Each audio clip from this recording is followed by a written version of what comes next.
लक्ष्मी आप्यू के घर हो।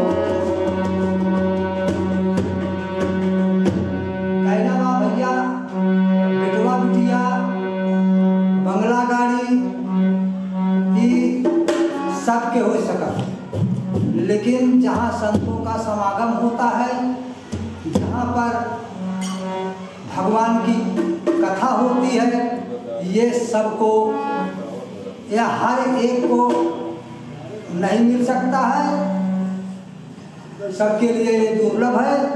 ये दुर्लभ संसार में आकर के जो है भैया एक भजन पेशवा मैं शंकर विश्वकर्मा छतरपुर जिला प्रतापगढ़ से कहना बा।